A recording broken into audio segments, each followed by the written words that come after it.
Hello students, this is your second chapter, Lost Spring Stories of Stolen Childhood. I'm again here with its simple explanation. So first of all, I would like to tell you about the author. She is Anis Young here and was born in 1964 in Rourkela and spent her childhood and adolescence in Hyderabad. तो यहाँ से हमें ये पता चलता है कि उनका जो बर्थ है वो 1964 में हुआ और वो रौरकिला में उनका बॉर्न हुआ. देन उसके बाद उन्होंने अपना चाइल्डहुड जो पीरियड है और एडोलसेंस जो पीरियड है वो हैदराबाद में स्पेंड किया. She received her education in Hyderabad and in the United states of America. उन्होंने अपनी पढ़ाई जो है वो हैदराबाद में ली की और उसके बाद यूनाइटेड स्टेट ऑफ अमेरिका में भी उनकी पढ़ाई जो है वो उन्होंने रिसीव की है. Her parents were both writer. उनके पेरेंट्स जो थे वो राइटर थे. Anees Jung begin her career as a writer in India. उन्होंने भी अपना करियर जो है उसकी शुरुआत एज ए राइटर की और इंडिया से की. She has been an editor and columnist for major newspapers in India and abroad and has authored several books. उन्होंने एज एन एडिटर का काम भी किया और कॉलमनिस्ट का काम भी किया बहुत बहुत बड़े न्यूज़पेपर्स के लिए इंडिया में भी और अब्रॉड में भी. और उसके साथ उन्होंने बहुत सारी बुक्स भी लिखी.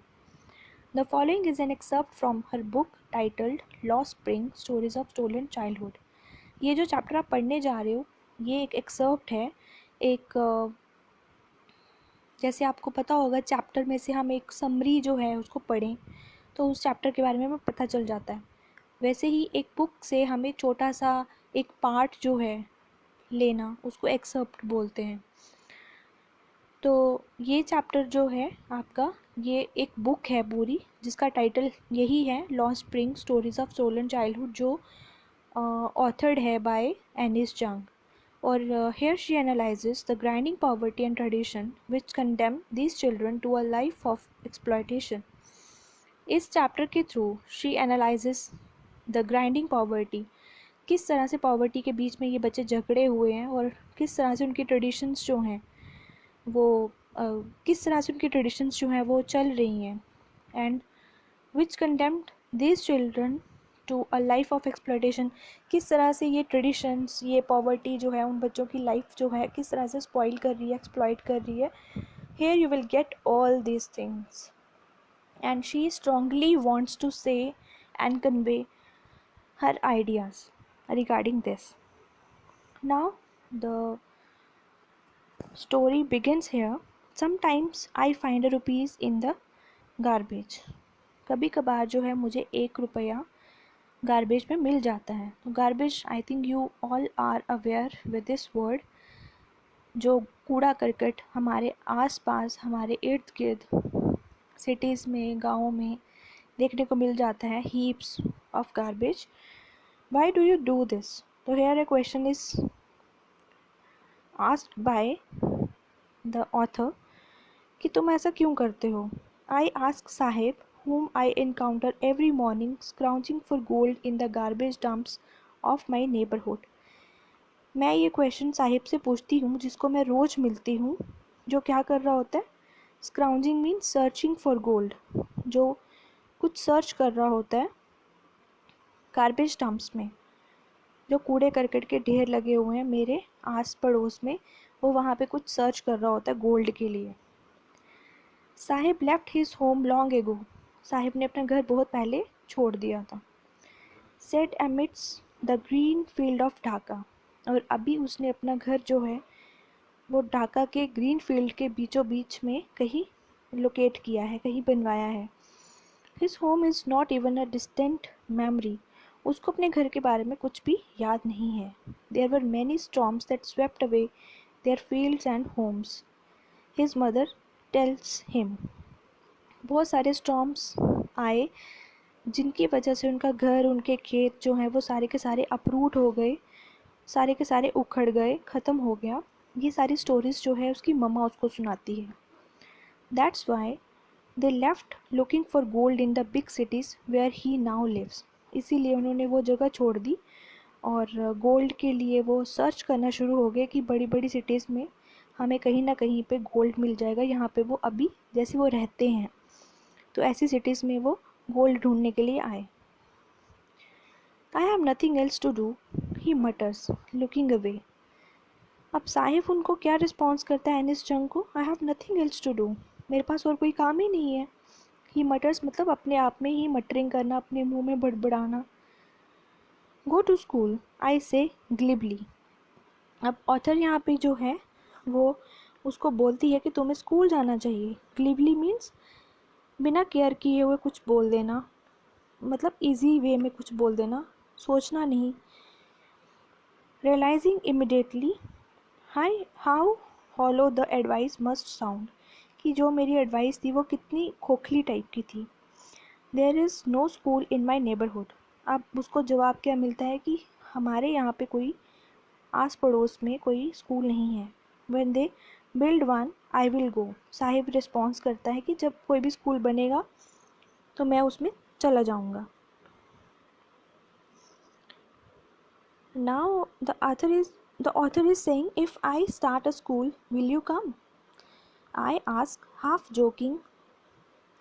Yes, he says, smiling broadly. अब मैंने उसको पूछा कि अगर मैं एक स्कूल शुरू करूं, स्टार्ट करूं, तो क्या तुम आओगे?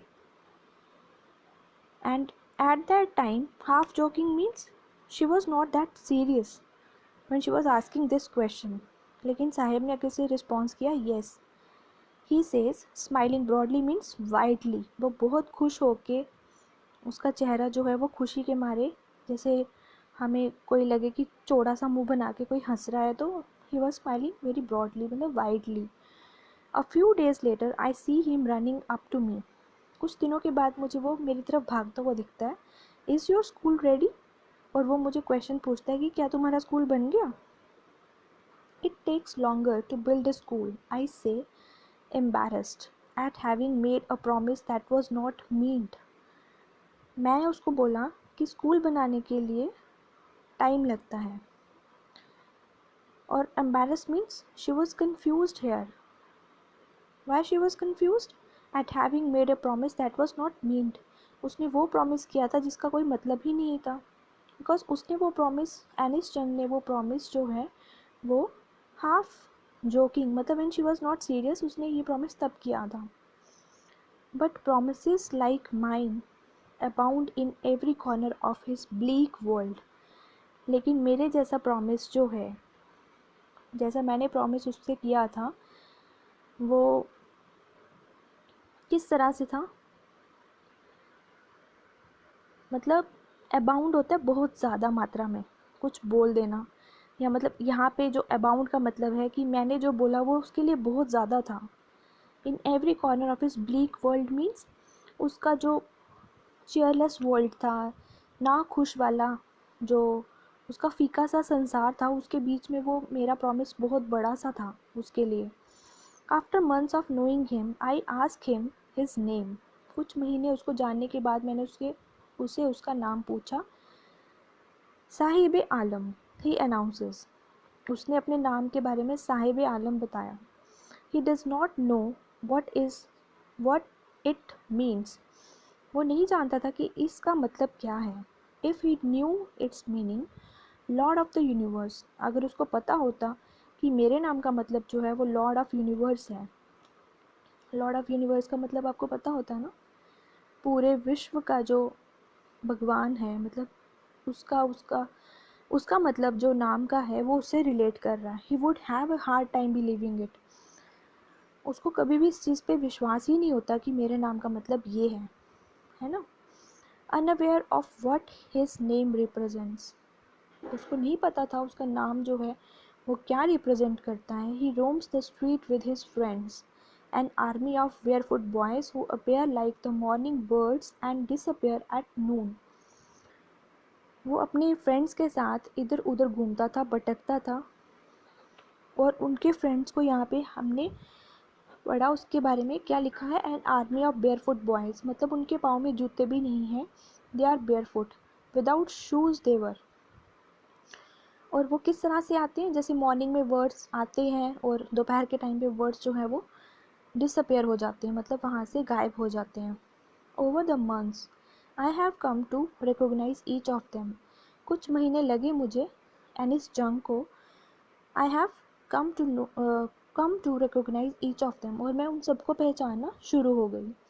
Why aren't you wearing chappals? I asked one. अब मैंने उनमें से एक को पूछा कि तुम लोग चप्पल क्यों नहीं पहनते. My mother did not bring them down from the shelf. मेरी मम्मा जो है वो उनको शेल्फ के ऊपर से नीचे नहीं उतारती. He answered simply. उसने सिंपल तरीके से ये बोल दिया. Even if she did, he will throw them off. Adds another who is wearing shoes that do not match. और अब अगला जो बच्चा है उनके बीच में, बेयरफुट आर्मी के बीच में, वो ये बोलता है कि अगर वो ऐसा करती भी है, अगर वो उसके चप्पल जो है उसको नीचे उतारेगी भी, तो he will throw them off, उनको वो फेंक देगा. जिसने क्या पहना हुआ है, शूज़ पहने हुए हैं जो मैच नहीं कर रहे हैं, मिसमैच्ड हैं. When I comment on it he shuffles his feet and says nothing. जब मैंने इसके ऊपर कमेंट किया तो ही शफल्स, शफल का मतलब यहाँ पे ऐसा है कि उसने अपने पाँव जो है वो शिफ्ट करते हैं ना, जैसे हम लोग कभी एक पाँव आगे कभी दूसरा पाँव आगे, तो वो अपने पाँव को शफल कर रहा है. Actually he is also confused. तो लेकिन वो कुछ बोलता नहीं है. I want shoes says a third boy. अब उनके बीच में एक लड़का और है, वो बोलता है कि मुझे शूज़ चाहिए. Who has never owned a pair all his life. जिसको कभी भी शूज़ जो हैं वो पहनने को नहीं मिले. Travelling across the country I have seen children walking barefoot in cities on village roads. अब एनिस चंग यहाँ पे बोलती है कि ट्रैवलिंग अक्रॉस द कंट्री मतलब मैंने पूरी दुनिया का चक्कर लगाया है. आई have seen children walking barefoot. मैंने देखा है बच्चे जो हैं वो नंगे पाँव चलते हैं, सिटीज़ में भी चलते हैं, विलेज रोड्स पे भी चलते हैं. It is not lack of money but a tradition to stay barefoot is one explanation. तो यहाँ पे उसने ये बात की है कि it is not lack of money. ये एक ट्रेडिशन है, ये कस्टम है कि नंगे पाँव रहना भी एक कस्टम है. Is one explanation. Actually travelling across the country यहाँ पे एनिस चंग ने नहीं बोला है, ये किसी बच्चे ने ही बोला है कि मैंने देखा है बच्चे, शहरों के बच्चे भी नंगे पाँव घूमते हैं, गाँव के रोड्स के ऊपर भी बच्चे नंगे पाँव घूमते हैं. ये लैक ऑफ मनी नहीं है, ये कुछ ट्रेडिशनल कस्टम्स हैं हमारी कि हम नंगे पाँव रहते हैं. ये किसी एक ने एक्सप्लेन किया है. I wonder if this is only an excuse to explain away a perpetual state of poverty. Here Anis Chung is getting confused कि किस तरह से उन्होंने अपनी इस ज़िंदगी को किस तरीके से अडॉप्ट कर लिया है कि उनके वो अपनी बात इस तरह से रखते हैं, उनको कोई एक्सक्यूज़ भी नहीं लगता कि वो एक्सप्लेन कर रहे हैं.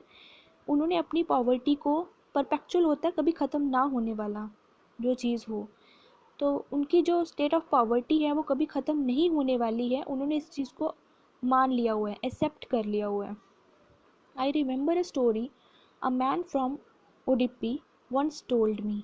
वो कहती है कि मुझे एक स्टोरी याद है. ये स्टोरी कहाँ की है? उडुपी. उडुपी एक गांव है कर्नाटका में. तो वहाँ का कोई इंसान, कोई आदमी था, उसने उसको एक स्टोरी सुनाई थी.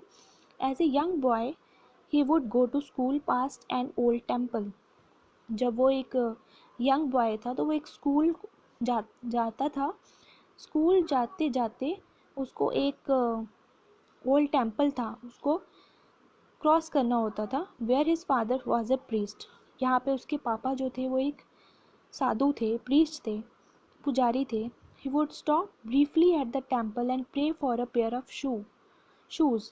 और वो वहाँ पे अपने प्रेयर्स जो है वो करने के लिए जाता था. और प्रेयर्स में क्या होता था? He always pray for a pair of shoe, कि मुझे शूज़ चाहिए. 30 years later I visited his town and the temple which was now drowned in an air of desolation. अब वो क्या बोलती है कि 30 साल के बाद मुझे मौका मिला उस टाउन में जाने का और उस टेम्पल को विज़िट करने का जो अभी ऑलमोस्ट ड्रोन था. ऑलमोस्ट जो है वो डूब चुका था, किसमें? In an air of desolation. Desolation का मतलब आपको पता होगा, जैसे कोई चीज़ जिससे उजड़ जाए या फिर कोई चीज़ जो है वो उजाड़ दी जाए किसी चीज़ के द्वारा। तो यहाँ पे डेसोलेशन जो है मतलब इतना ज़्यादा तूफान आया कि उसने उस मंदिर को या फिर उस जगह को जो है उजाड़ दिया, राइट। इन द बैकयार्ड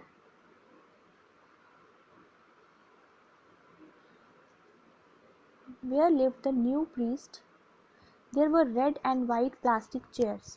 जहाँ पे अभी एक नया प्रीस्ट रहता था, वहाँ पे रेड और वाइट कलर की कुछ प्लास्टिक चेयर्स थी। A young boy dressed in a grey uniform wearing socks and shoes arrived painting and through his school bag on a folding bed. एक वहाँ पे छोटा सा लड़का जो है वो आता है, जिसने यूनिफॉर्म पहनी है ग्रे कलर की और सॉक्स पहनी है, शूज़ पहने हैं। वो वहाँ पे हाँफता हुआ आता है। पैंटिंग का मतलब होता है when we breathe heavily with our open mouth, ताकि सांस हमें ज़्यादा सांस आए। And threw school bag on a folding bed, तो एक फोल्डिंग बेड लगा हुआ है वहाँ पे, उसके ऊपर अपना बैग जो है वो उसको छोड़ता है। Looking at the boy I remember the prayer another boy had made to the goddess when he had finally got a pair of shoe। मैं उस लड़के की तरफ देखते हुए मुझे याद आ जाता है कि I remember the prayer another boy had made, मतलब दूसरे लड़के ने जो उस माता के आगे, उस देवी के आगे प्रे की थी, when he had finally got a pair of shoe, कि जब उसको वो शूज़ मिल जाएंगे, let me never lose them, कि मेरे से वो कभी भी कोई छीन ना पाए। The goddess had granted his prayer, और जो देवी है, देवी माँ है उस मंदिर में, उसने उसकी प्रेयर को पूरा कर दिया, सुन लिया है। Young boys like the son of the priest now वोर शूज़। अब मतलब वो कह रही है कि जो छोटे बच्चे हैं प्रीस्ट के, पहले वाले के पास तो शू का पेयर नहीं मिला, लेकिन अब इसके पास है, तो आजकल ये प्रीस्ट के बच्चे जो हैं वो शूज़ पहनते हैं। But many others like the rag pickers in my neighbourhood remain shoeless. लेकिन अभी भी बहुत सारे रैक पिकर्स हैं। रैक पिकर्स होते हैं those who pick up rags, कूड़ा वगैरह, कबाड़ जो है जो इकट्ठा करते हैं उनको हम रैक पिकर्स बोलते हैं। तो अभी भी बहुत सारे हैं मेरे मोहल्ले में, मेरे आस पड़ोस में, जिनके पास शूज़ नहीं हैं। My acquaintance with the barefoot rag pickers leads me to Simapuri, a place on the periphery of Delhi, yet miles away from it। वो कहती है कि एक्वेंटेंस होता है पहचान होना, इंट्रोड्यूस्ड होना किसी चीज़ से, कि मेरी जो पहचान थी, ये जो बेयर फुट रैक पिकर्स थे, जो नंगे पाँव रहते थे, कूड़ा करकट उठाने वाले बच्चे, इन्होंने मतलब दे लीड्स मी टू सीमापुरी, मुझे सीमापुरी में आना पड़ा। A place on the periphery of Delhi, जो दिल्ली के आउटस्कर्ट्स में जो ये गांव है या फिर जगह है, ये पड़ती है। मेटामॉर्फिकली, मेटामॉर्फिकली होता है सिम्बॉलिकली, मतलब क्या बताऊँ मैं, सिंबल, जैसे किसी चीज़ का सिंबल हमें मिले तो सिंबल हम सिम्बॉलिकली बोल सकते हैं। Those who live here are squatters who came from Bangladesh back in 1971। तो स्क्वेटर्स जो है यहाँ पे वो होते हैं कि जो इलीगली किसी जगह में आके सेटल डाउन हो जाए, उनको हम स्क्वेटर्स बोलते हैं। यहाँ पे वो बताया हुआ है कि जो यहाँ पे रहते हैं वो स्क्वेटर्स हैं, जो बांग्लादेश से आए थे बैक इन 1971, मतलब 1971 में वो लोग यहाँ पे सेटल हो गए थे illegally. Sahibs family is among them, तो साहिब जो है उसकी फैमिली जो है वो उनमें से एक थी। They were also squatter. Seemapuri was then a wilderness. Seemapuri उस टाइम जो थी एक वाइल्डरनेस, मतलब वेस्ट लैंड थी, यहाँ पे कुछ भी नहीं था।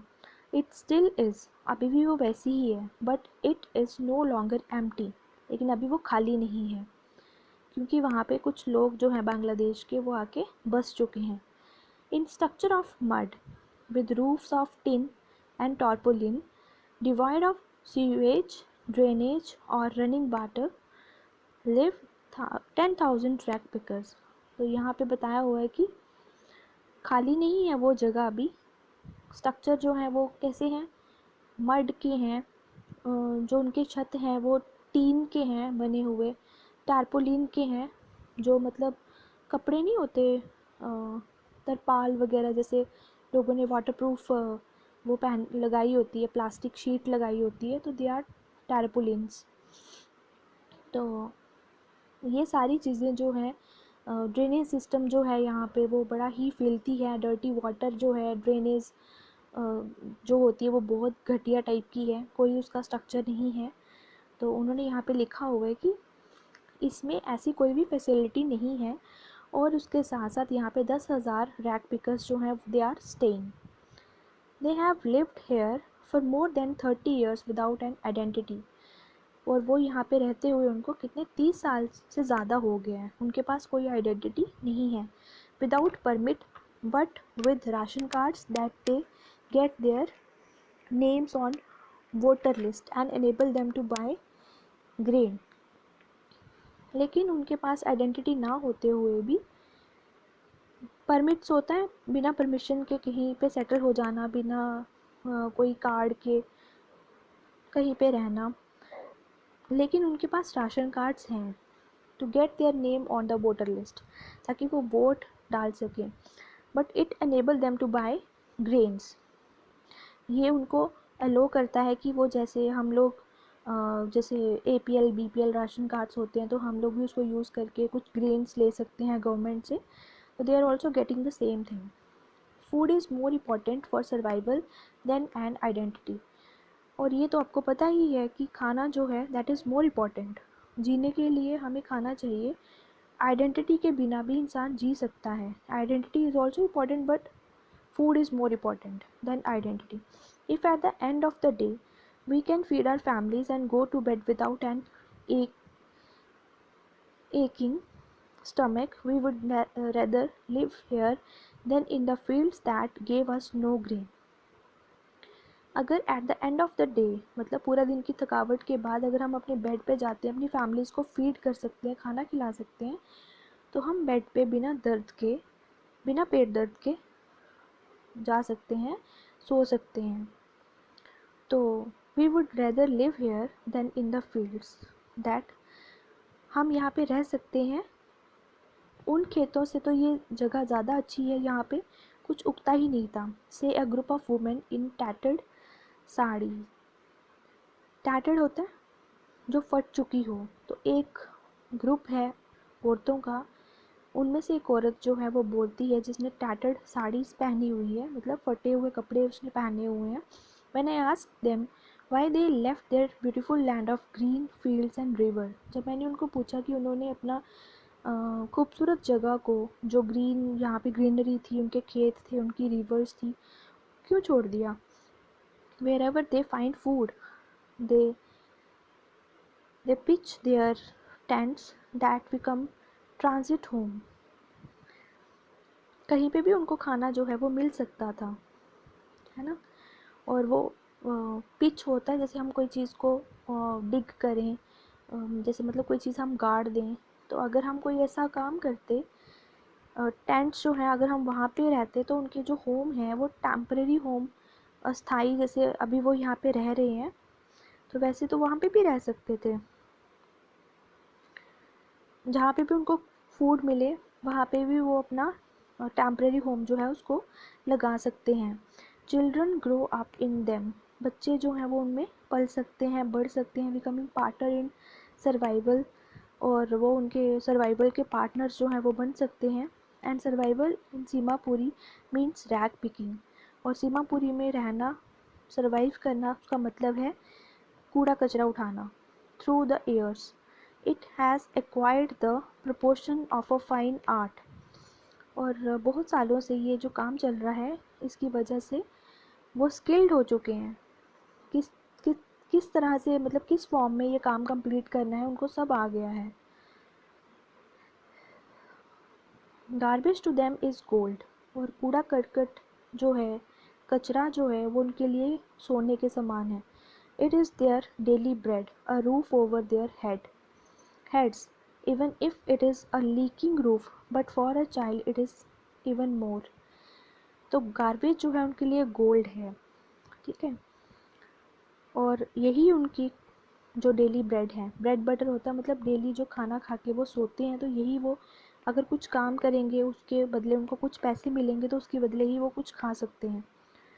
उनके सर के ऊपर छत है ये गार्बेज, और इसके बाद अगर वो छत लीक भी करती है तो बच्चों के लिए तो वो बहुत ज़्यादा है, मतलब बच्चों के लिए वो इम्पॉर्टेंट है। आई sometime find a rupee even a 10 rupee note. मैं कभी कभी मतलब मुझे 1 रुपया जो है वो गार्बेज में मिल जाता है, कभी मुझे 10 रुपये का नोट मिल जाता है। Sahib says, his eyes lightning up. उसकी आईज जो हैं उनमें शाइनिंग है, चमक है। When you can find a silver coin in a heap of garbage. तो वो कहता है कि जब तुम्हें एक सिल्वर कॉइन जो है उस ढेर में मिल जाए, यू डोंट स्टॉप स्क्राउंजिंग। तुम कभी भी रुकोगे नहीं सर्च करना, तुम सर्च करते ही जाओगे। For their is a hope of finding more. Because तुम्हारे अंदर एक मोटिवेशन आएगी, एक होप आएगी कि तुम्हें कुछ और भी मिल सकता है। It seems that for children, यही लगता है बच्चों को, garbage has a meaning different from what it means to their parents. बच्चों के लिए गार्बेज का मतलब जो है वो डिफरेंट है, उनके माता पिता के लिए उसका मतलब डिफरेंट है। For the children it is wrapped in wonder. बच्चों के लिए हर छोटी बड़ी चीज़ या टूटी फूटी चीज़, कचरे से कुछ मिलना उनके लिए एक वंडर है। For the Elder it is a mean of survival. तो बच्चों के लिए तो वो एक सरप्राइजिंग थिंग है, लेकिन उनके पेरेंट्स के लिए वो एक मीन्स ऑफ सर्वाइवल है, मतलब जीने के लिए कुछ है। One winter morning, I see Sahib standing by the fenced gate of the neighborhood club, watching two young men dressed in white playing tennis. एक दिन मैं सर्दियों का दिन चल रहा है और मॉर्निंग है, मैंने साहिब को देखा। वो कहाँ खड़ा था? फेंस्ड गेट पे, मतलब एक दीवार है उसके पास एक उसका गेट है, नेबरिंग क्लब है, नेबरिंग क्लब का गेट है, वो वहाँ पे खड़ा है और वो दो यंग मैन को देख रहा है जिन्होंने वाइट ड्रेस पहनी है और वो टेनिस खेल रहे हैं। I like the game, he hums. वो कहता है मुझे ये गेम पसंद है। ही हम्स, हम्स का मतलब यहाँ पे क्या है? जैसे हम लोग हमिंग साउंड करते हैं प्रोड्यूस अपने मुंह से कुछ गुनगुनाना type. Content to watch it standing behind the fence. और कंटेंट होता है सेटिस्फाइड, वो यहाँ पे उनको देख के सेटिस्फाई फील कर रहा है दीवार की पिछली साइड से देख के ही। I go inside when no one is around. अब एनिस चंग जो है यहाँ पे बोलती है कि मैं अंदर जाती हूँ जब उसके पास आसपास कोई नहीं होता। He admits the gate keeper lets me use the swing. Gate keeper जो है वो मुझे स्विंग यूज़ करने के लिए अलो कर देता है। स्विंग होता है जैसे झूले लगे हों तो मतलब हम झूल सकें उनको, तो जो गेट कीपर है वो अलो कर देता है। Sahib two is wearing tennis shoe that look strange over his discoloured shirt and shorts. Sahib ने क्या पहना हुआ है? टेनिस शूज़ पहने हुए हैं जो बहुत स्ट्रेंज लग रहे थे उसके शर्ट और शॉर्ट्स के ऊपर। डिसकलर्ड होता है जो फेंट हो चुके हों, जिनका रंग उड़ गया हो। तो someone gave them to me, वो बताता है कि किसी ने उसको ये शूज़ दिए हैं। He says in the manner of an explanation, तो वो एक्सप्लेन करता है इस चीज़ को कि ये शू मुझे किसी ने दिए हैं, क्योंकि अनिस जंग उन शूज़ को देख रही होती है।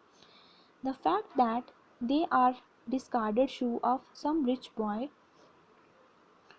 who perhaps refused to wear them because of a hole in one of them does not bother him. ये एक फैक्ट था कि किसी अमीर घर के बच्चे ने, रिच बॉय ने उनको डिस्कार्ड कर दिया था, मतलब उनको डिसयूज़ कर दिया था शायद इस वजह से क्योंकि उसमें से एक शू में एक होल हो चुका था, एक छेद हो चुका था। लेकिन साहिब को इससे कोई फ़र्क नहीं पड़ता था।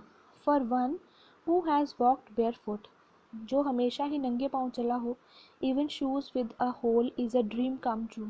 उस बच्चे के लिए तो एक शू में अगर होल भी है तो उसके लिए तो वो एक ड्रीम कम्स ट्रू है कि उसका जो कोई सपना था बड़ी देर का कि उसने कभी शू पहने ही नहीं थे, उसका सपना पूरा हो गया।